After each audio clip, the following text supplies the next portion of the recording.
Hopefully, we'll get a little bit more story on what's going on with that there. Let's go to the next story. Ohtani. A little weird on what's going on with Ohtani. So here's a guy that gets a $700 million contract from the Dodgers. Tom is sitting there thinking the Dodgers are going to win back to back to back to back to back. He called me crying. With an incredible organization and people that they've put together. And then this weird story comes out with Ohtani and the interpreter, and it's changed so many times. Ohtani denies betting on baseball, saddened, shocked by the scandal, okay? Saddened, shocked by the scandal. Categorically denies involvement in sports betting, asserting, I have never bet on baseball or any other sport. He may be right. Maybe he did through somebody else, is what a lot of people are saying. And expresses profoundly dismay, stating, I'm very saddened and shocked that someone who I trust has done this. Ohtani refutes allegations made by his former interpreter, Ippei Mizuhara, labeling them as a complete lie, and stresses, I never agreed to pay off this debt or make payments to the bookmakers. The scandal, triggered by massive theft from Ohtani's bank account, prompts a formal investigation by Major League Baseball, with Ohtani affirming, I'm going to let my lawyers handle this from here on out, and pledges full cooperation with the ongoing inquiry. Tom. So there's a couple angles here. So you get this player, and he has an interpreter. And the one thing that is not in dispute here, and there were people with the Angels that said that Mizuhara liked to play tables, and he liked to do things. And so Mizuhara has a gambling issue. Mizuhara getting like 80 to 100 grand a year paid by the Angels and then the Dodgers to be an interpreter. And by the way, there's a lot of interpreters in Major League Baseball. There's Spanish interpreters. There's all kinds of them for players that are not yet bilingual. Vinny had an interpreter in his famous clip. Yep. And so Mizuhara has a gambling issue. He's got a friendship that's really developed with Ohtani. And Mizuhara said, I asked him if he would pay off my marker. It was several $1 million. Jeez. And, like $3.5–4 million, I think the total number was. And so apparently over a course of weeks, $500,000 at a time, which was the max for a wire transfer, which is also confirmed that was the max, went from Ohtani's account to a bookmaker. So option one, Ohtani felt bad for his interpreter, who now he has a friendship with, and paid his gambling debt. By the way, that's happened before with a lot of people. However, in baseball, you're supposed to be like light years away from the gambling establishment. So there's option one. Option two, Mizuhara and Ohtani were gambling together, and Ohtani was paying for their bets. Oh. So option three is Ohtani said, hey, the guy got close to me and has paid off his gambling debts. It's a lie. So the one in the middle is missing. What we're having here is Mizuhara says, my friend paid off my debts. Ohtani is saying, no, I found out later that he got access to my account and he transferred it. The problem I have with Ohtani's story, Pat, is it was multiple transfers over 3 weeks. And what is he gambling? Like, I get it. So if you stole it from somebody, wouldn't you notice, or the business manager say, hey, Ohtani, what'd you buy? You buy another Ferrari? Why? Yeah. 500,000 just went out. Oh, there it goes again. 500,000 went out. Wait, it's 3.5 now. Are you making payments on a Varun? No. Yeah. So Ohtani is saying, nope. My lawyers will talk to Major League Baseball. I want nothing to do with this. I'm here to play ball. And this guy stole from me. Mizuhara says, wait a minute. I'm just saying that I had a gambling problem and Ohtani paid my bets.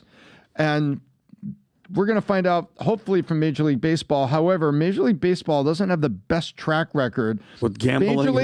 Major League Baseball is very good at protecting Major League Baseball. Major League Baseball frequently leaves players and owners out swinging in the wind when things happen, and sometimes takes steps that are kind of outside the lines. I mean, we've seen that happen. So I think there's something that's really got to come out here. And my gut, Pat, is that the Mizuhara story is probably the one. hey, man, you got to help me with my bets. We've been friends like 8 years and everything. What? Oh, my gosh, this is expensive.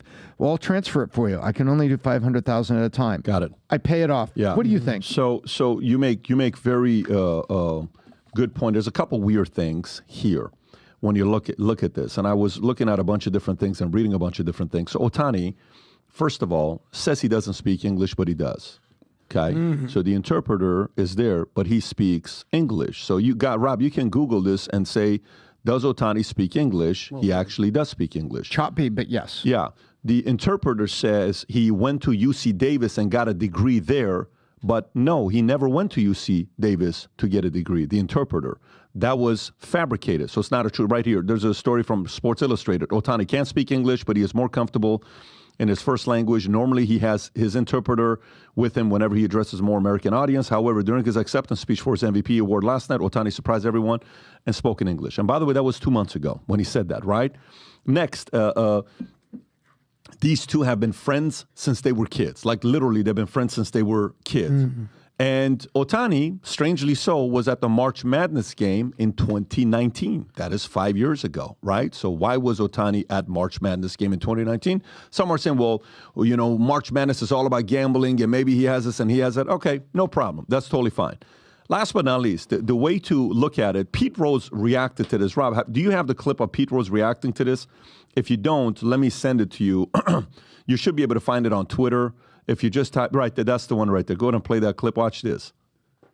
Hey guys, Matt Thrash here, enjoying some March Madness with my great friend Pete Rose. And we were talking about the current goings on in baseball right now, and Pete wanted to mention something. Well, back in the 70s and 80s, I wish I'd have had an interpreter. I'd be scot-free. He would have been free. There you have it, from the Hit King. So here's now where Major League Baseball is in a pickle, okay? Because you potentially have the modern-day Babe Ruth. Closest thing we've ever had to Babe Ruth is Ohtani. Correct. Okay? The guy can pitch and win a Cy Young, and the guy can hit and potentially win a Triple Crown. Wow. This is a very weird type of an athlete, once in a lifetime. So guess who doesn't want to lose a guy like this? The Major League Baseball doesn't want to lose a guy like this. So if you investigate this and all of this stuff comes true that he did, what are you going to do then? Are you going to suspend him for a season and have the league lose him for a season? Maybe, maybe not. What did you do with the Houston Astros? Did you ever take the World Series away from them, Rob Manfred? No, they didn't. You never did, right? You punished two coaches and you let the owner go. And all the players. What do you mean, everybody? But they kept, and he knew, right? What did Aaron Judge say about that? What did Dodger players say about that? What was their reaction? Because Yankees were like, dude, that should be ours, right? 100%. The Dodgers could even argue that should be ours, and you know they were cheating. Nothing. They moved on. Now, power to the Astros, respect to them. They came back and they won afterwards, saying, no, we are really a good team. You got to salute and say, great, you proved your argument, whatever. A couple guys left, but, you know, for the most part, the little guy Altuve. 100% cheater. Yeah, 100% cheater, but he won a couple. He won once cheating, and he won once not cheating. So it is what it is. So, but this could be a little bit tricky, because if they know all of this stuff happened and everybody else knows, and they do nothing to Ohtani may be the reason why Pete Rose ends up in the Hall of Fame. Oh, that'd be so great. That would be the weirdest thing on where the MLB has to sit there and say, hey, you're going to do this, but you're not going to put Pete Rose, the all-time hits leader in the history of baseball that would always jump and slide in face first. You're not going to put that guy in there? Okay, what's the difference? But there's a lot of weird things going on with this. I'm very curious to know how Manfred's going to handle this entire situation. Adam. Here's my biggest beef with the MLB. Like, now, I do not even watch baseball at this point. I love basketball. That's what I watch. I'll watch, some football. Maybe I'll watch the World Series. Growing up, dude, 86 Mets, forget about it, okay? Then I grew up in Miami. Marlins, 2 World Series. New franchise, amazing. Since the steroids era, arguably dozens and certainly top 5 players are not in the Hall of Fame. Pete Rose is a top 10 player of all time, not in the Hall of Fame. Barry Bonds is a top 5 player all time, not in the Hall of Fame. Mark McGwire, what they did for the sport with Sammy Sosa during that home run race, what was that, 1998? ridiculous. Rafael Palmeiro. We had Roger Clemens here on the podcast. I don't think he's in the podcast. And Hall of Fame. Is he not? No, he's not. No. Okay. These are the greatest players of our generation. They've signed our walls here, not in the Hall of Fame. Pete Rose should be in the Hall of Fame. So let's say he is found guilty of something. Mm-hmm. He is arguably the Babe Ruth of this generation. Hitter, pitcher, beast. Now, this guy doesn't go in the Hall of Fame. Something's very weird with baseball. Very freaking weird that the best players don't end up in the Hall of Fame. All right, so there you have it, Tom. Final thoughts, baseball. I think you got to let it play out, and this is when sports gets dirty, which is incredibly disappointing. But we're going to let it play out. On a good note, on the other side, Trevor Bauer is making progress. He had a game recently where he went up against the facing the Yankees. Obviously, it's not Major League Baseball, but he was pitching 96, 98 mile an hour pitches, nasty slider, 3 scoreless innings. And he's trying to prove a point that listen, man, put me in, coach. I'm ready to play. Pay me the minimum $720. Just give me a shot. And I know a couple teams. I know one specific team that would benefit from having a guy like this on their team. But we'll see. We'll see what's going to happen there with that.